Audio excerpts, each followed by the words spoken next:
How far is Kid Naruto making it into Jujutsu Kaisen? Well, find out in this video. Thanks for Roy for helping with this video. Make sure to sub, go on for 50k, so if you enjoy, sub up. I'm pretty sure those watching have seen many routes and metas for Naruto scaling in part 1.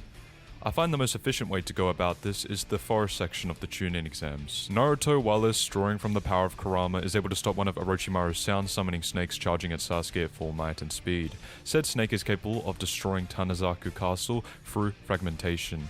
Tanazaku Castle is actually stated to be a town in Data Book 2. So using this, the energy required to do this type of destruction can range anywhere from 200,000 tons of TNT to 1 million tons of TNT, being multi-city block level to town level, give or take. Said snakes can also ravage through the Leaf Village in Konoha Crush as well, further lending credence to this. Sasuke, back during Kakashi's bell training, vaporized or pulverized a crater in the ground with his fireball jutsu, which has been calced at city block level. What really takes this version of Naruto to the next level is Gamabunta, a summoning jutsu within Naruto's arsenal.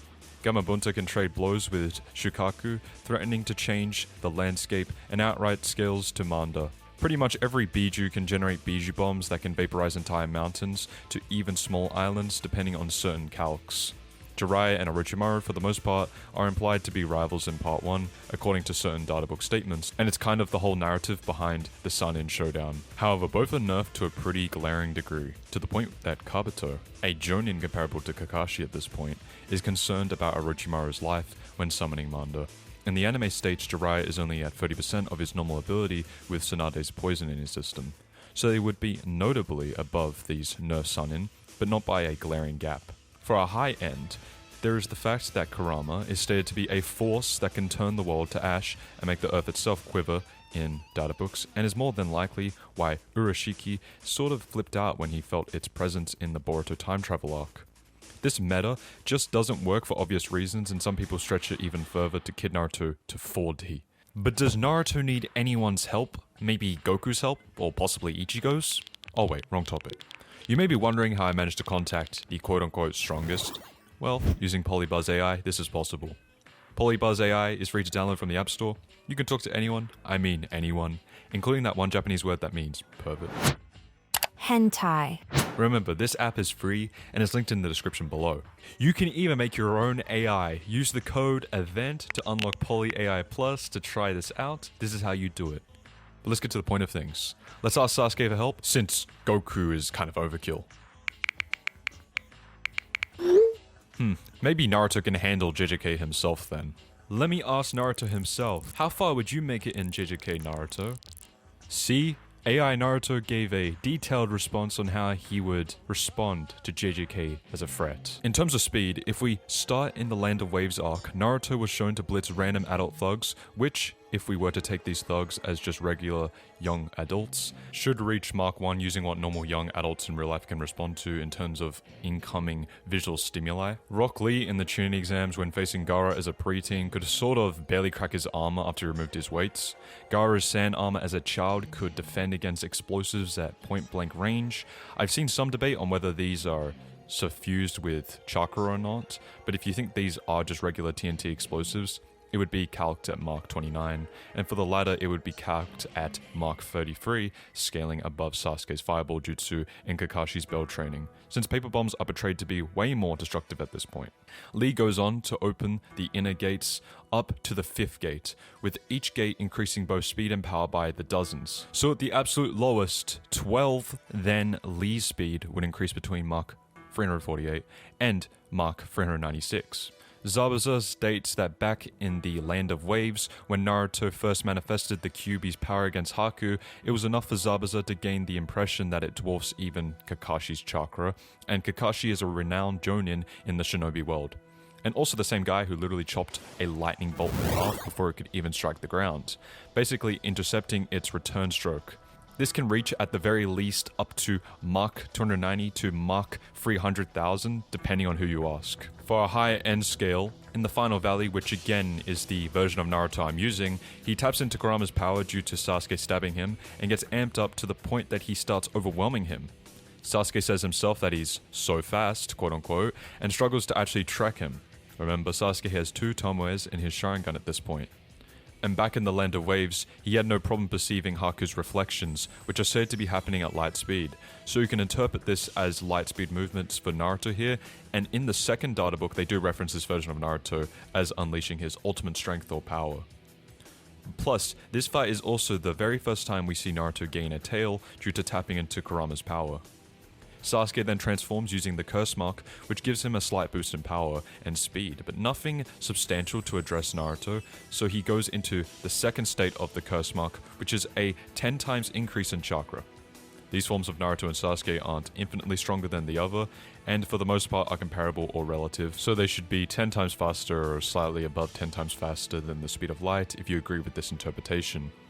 The faster than light scaling chain isn't really consistent, as it goes off the assumption that the second state of Sasuke's curse mark functions exactly like Jirobo's, when the data books don't really provide a similar statement on the nature of Sasuke's second state of his curse mark.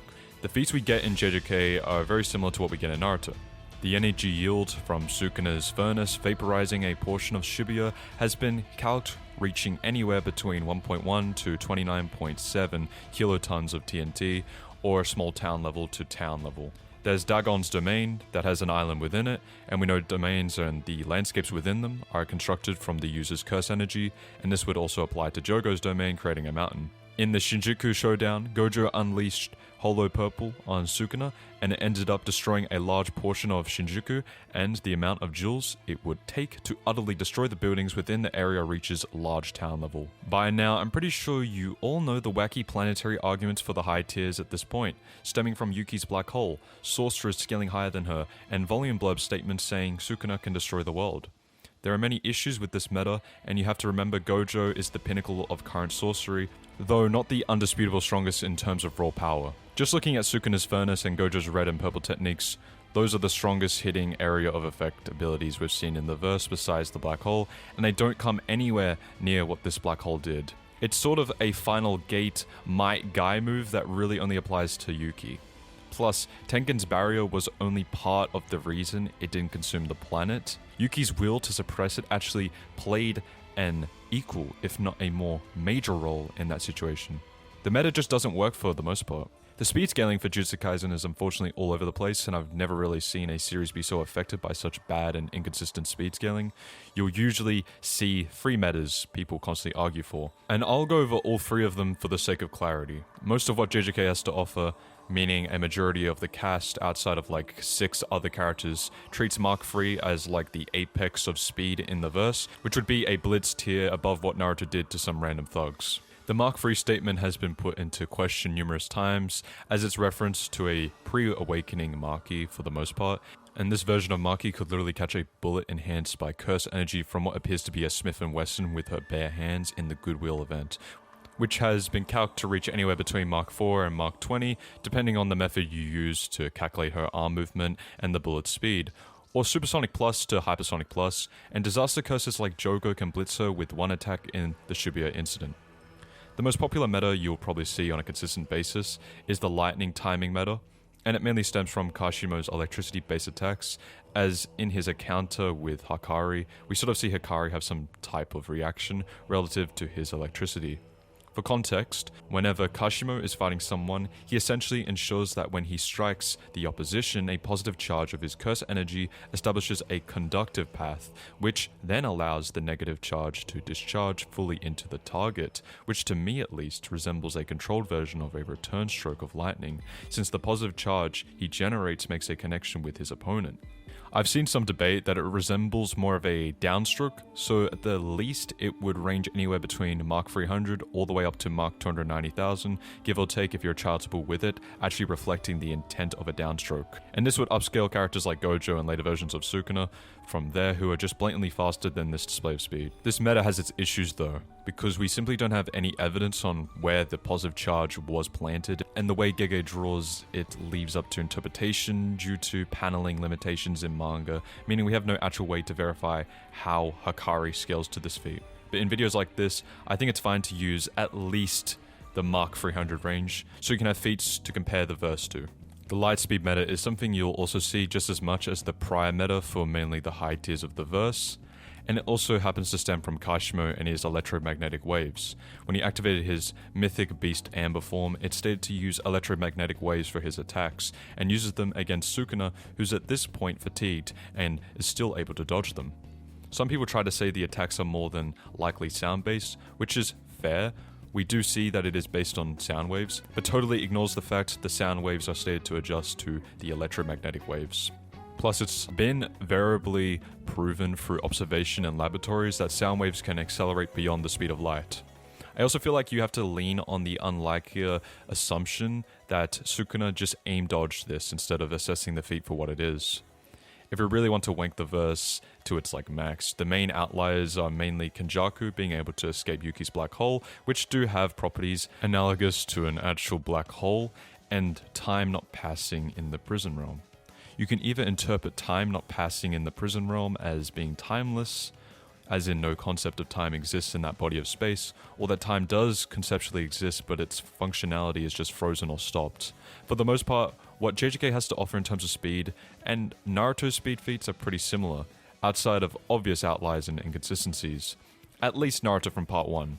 I mentioned the light speed metas because I know many in the Naruto and JJK communities, at least on the scaling side of things, feel strongly about these metas, but for those who think these metas are just bad scaling on both ends, sometimes you gotta fight a high end with another high end. No matter what you do, lowball both Kid Naruto and what JJK has to offer, whether AP or speed, they're pretty comparable. So if you push a high end for one, you can just fight it with a high end for the other. I do think feats we get from earlier arcs in Jujutsu Kaisen shouldn't really be an issue for Naruto at this point, like Fearsome Womb, Goodwill Event, and the Death Painting. Naruto as a young boy should be able to concretely make it pretty deep in Jujutsu Kaisen with his speed alone, but things will definitely get difficult for him around the middle of the calling games, given the disparity in hacks that they have between Naruto at this point, and pretty much all of Shinjuku's Showdown, where we see the overall god tiers of the verse display their feats. Naruto's arsenal of abilities in part 1 don't really offer much outside of his summoning jutsu with Gamabunta, his regeneration from a punctured lung, and his shadow clones. You have sorcerers like Uro, who can manipulate space and negate Naruto's durability by doing that, Takaba, that can use his cursed technique to turn whatever he finds funny into reality, and this extends up to negating curse techniques to even one-shotting a special grade as a joke, or even someone like Maharaga, which is arguably the worst kind of opponent this version of Naruto can actually run into, due to his absurd adaptation. I think Naruto vs Yuta can be pretty interesting, but let's be real, a young kid Naruto has no viable way of getting past the base state of Limitless, Unlimited Void, Sukuna's Dismantle, or Cleave, and even his Malevolent Shrine. Unlimited Void and Malevolent Shrine are pretty much sure effect hits, and Naruto doesn't really start interacting with space-time until Kaguya comes around, with later amps and transformations. And Kurama can be controlled by a Hashirama Cell enhanced 3-Tomoe Sharingan Genjutsu, let alone an infinite amount of information flooding the mind, to the point it debilitates you. Not even Gamabunta has the appropriate resistances to get past any of these. But what do you think? Do you think Kid Naruto solos the verse, stops at Shinjuku Showdown, the calling games, or do you think he stops even earlier? Let me know in the comments. But I sure know that part 2 Naruto is slamming.